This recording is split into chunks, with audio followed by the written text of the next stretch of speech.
Welcome to the final episode of the Prof G Pod special series featuring some of our favorite office hours moments. Today, you'll hear best of career advice. So with that, first question. This is Josie coming to you from Charleston, South Carolina. My daughter is an adolescent enrolled in an education program geared towards elite athletes and students pursuing artistic endeavors. And this school caters to them in that it provides half-day studies, which gives these kids great freedom to pursue outside interests, and made me start to wonder, how could we apply this to our work week as adults too? And would this be worth a 6-day work week to many people? How do you feel this would affect productivity in the United States? Josie from Charleston, South Carolina. Thanks for the question. In 2022, the nonprofit organization 4-Day Week Global, in partnership with Cambridge University and Boston College, conducted 2 6-month trials in the U.S. and Ireland that included 33 companies and I think about 1,000 employees. They found that a shorter work week is better for both employees and employers. 55% of employees reported an increase in their productivity and engagement at work. Job satisfaction was reported higher for over 45% of participants, and 60% said it improved their work-life balance. Well, there's been a lot of research done on the benefits of a 4-day work week. There hasn't been done much on your idea regarding a 6-day work week of half days.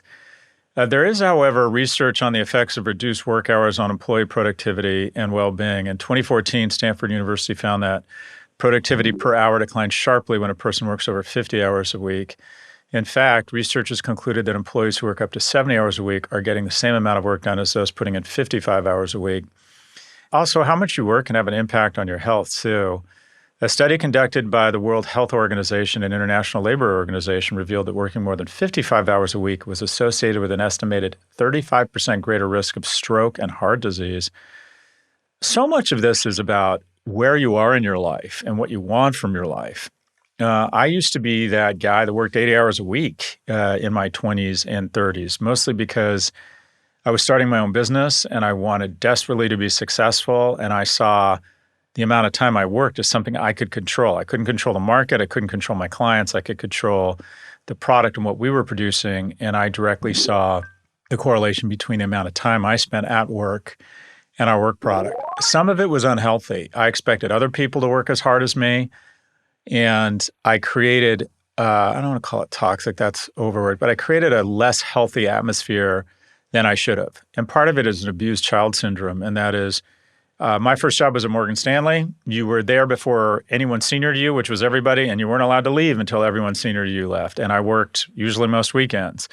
And so I just kind of grew up thinking that was how that was how you paid your dues. And what you realize is that's bullshit. People should work and be productive, but FaceTime is not that healthy. Something I did tack on to early, and I'm proud of this, is that some of our most productive employees, some of our most valuable employees, were stay-at-home moms. And we offered them flexibility. We said, come into the office 2 days a week and you can stay at home and take care of your kids.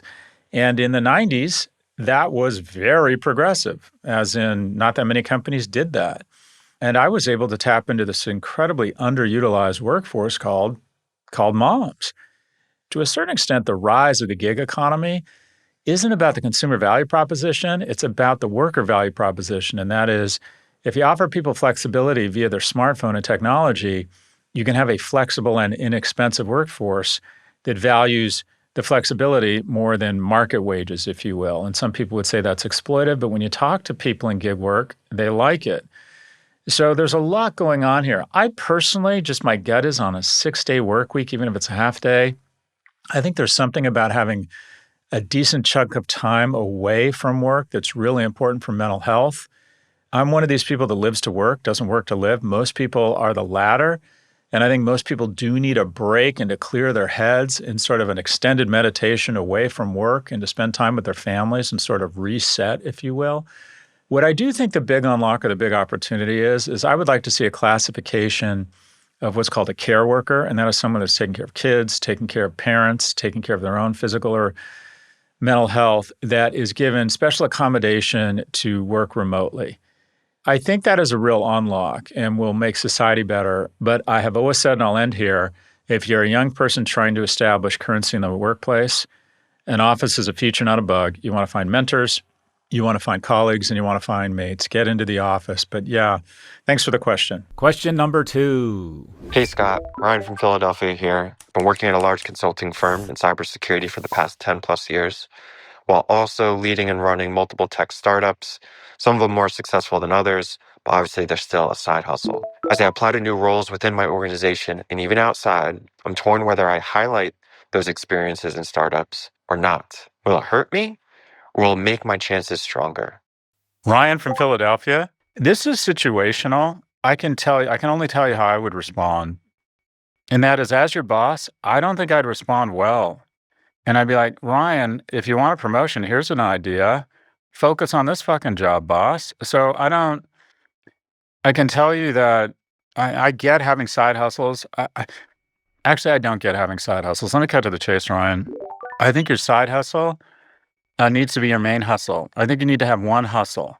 So do the hustle, but do one fucking hustle. And that is, if you want economic security, find something that satisfies you to the extent that you don't feel the need to do a side hustle and go all in on it.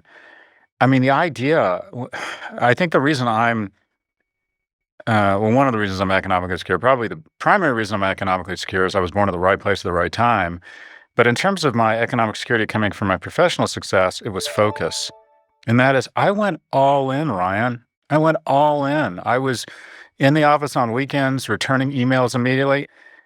If you're at a small organization or a place where people are looking to develop economic security, the way you develop economic security is by garnering an unfair share of that market and getting more economic currency than your peer group, right? I mean, the average wage globally is, I think, about $18,000 a year. So if you want more than that, you got to be in an economy and you got to bring more productivity. And part of that is just pure elbow grease and focus.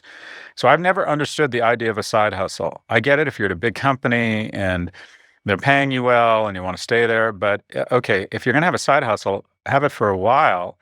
And then it either takes off and you go all in on it, or give it up and go all in on your company. Because my guess is the fastest blue line path to economic security at your current job would be to be great at it, or specifically greater, as in focus more on it. So my advice to anybody who has a side hustle is put a time limit on it. And if the side hustle begins to grow, then quit your current job and go all in on your side hustle. But the way to economic security, the way to success, the way to professional currency, in my view, is 110% focus on one thing. Thanks for the question. We have one quick break before our final question. Stay with us. Welcome back. Question number 3. My name's Robert. I'm 30 and living in Los Angeles, and I've been working in investment banking since leaving grad school. Thus far, I've made a good living with this career, but as of late, gotten to the point of complete disillusionment with where the field ultimately takes you. I'm about to cut the cord and quit in the near future. I envision my next chapter being 1 to 2 years playing the tourist visa game, working odd jobs around the world, and figuring out what my next chapter in life is going to be. While I have enough saved to support many months on the road, I do plan to look for professional and investment opportunities throughout the Odyssey. Any advice you'd send my way prior to embarking? First off, I feel you. Jobs typically bifurcate into one of two things. They're either very stressful, but very interesting and rewarding, or they're very, very non-stressful, but boring and not that intellectually stimulating. I found investment banking to be this unique combination of an incredibly boring subject matter with a shit ton of pressure placed on it. And I spent a lot of my life at the printer. We actually printed prospectuses or S1s for public offerings. And my job was to go through this fucking prospectus, this 80-page prospectus, read it frontwards and backwards to find errors, to make sure the base rental payment on page 33 wasn't base rental payments on page 81. And if I missed anything and there was a typo, I could, no joke, there was a good chance I'd be fired the next day. So I'd be up till 4 in the goddamn morning proofing a prospectus. It was just awful work. I thought I was going to be doing deals on the Concord and hanging out with interesting people. Instead, I worked with a bunch of abusive assholes, and they were assholes. And it was just incredibly boring work. Now, having said that, it was a fantastic training because work is hard, taught me attention to detail, taught me sort of how to manage people with big egos.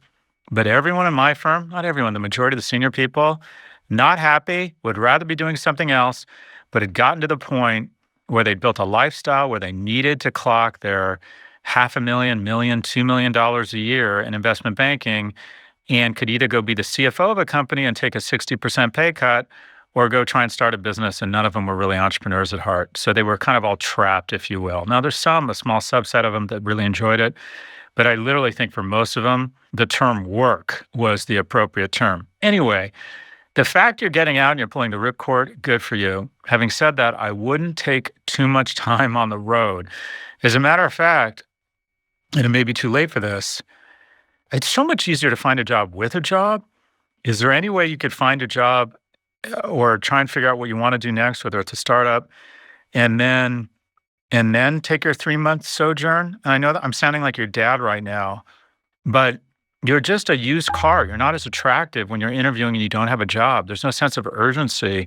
In addition, my experience with people who kind of go to touch Indians and, practice yoga or whatever it is you're going to do, or hang out with llamas in Argentina. Do people do that? Is that a thing? I don't think you're going to have this epiphany of what you were meant to do. Maybe. I think most people who do that kind of stuff, when they have an epiphany, it's that they should return to their religious roots or get more involved in nonprofit, but they usually don't. They usually don't think, I should really be in healthcare maintenance software or something. I don't know if that's going to happen on the road. So look, I don't know enough about what your skill set is. If you're at an investment bank and you've done well, you're good in services, so that lends itself really well to consulting. You have an understanding of finance, so that lends itself to operations or to be the CFO or in finance. But my suggestion is, at your age, I would go where you think you have some interest, where you think you can leverage your investment banking skills and in an industry that's growing. Having said that, it means I don't know. I would need to know more about you, my brother. What I would suggest, though, is that you begin to make those inquiries sooner rather than later. And just so I can play dad for a moment, time's going to go really fast. And what you don't want to be is wake up a year, 2 years later, and you let perfect be the enemy of good, and you didn't take any offers, you didn't chase anything down, and you start to smell. What do I mean by that? Once you're out of the job market for longer than a year, you begin to smell. And I know how terrible that sounds. And I was people like, what is wrong? And your skills begin to atrophy. So I would be making as many contacts as possible, having coffees, following up with people, get an idea of what you want to do, have a plan maybe, and then take off. But anyways, you're obviously a very talented guy. Investment banking, I found, paid off for the rest of my life in terms of the skills and the discipline and attention to detail it taught me, even if you don't like it. And I also think if you don't love it or you don't have to have the money, I think you're smart to get out. It is, in my opinion, a fairly soul-crushing, non-redeeming way to make a living. Too much? Too much? Thanks for the question. That's all for this episode. If you'd like to submit a question, please email a voice recording to officehours@profgmedia.com. Again, that's officehours@profgmedia.com.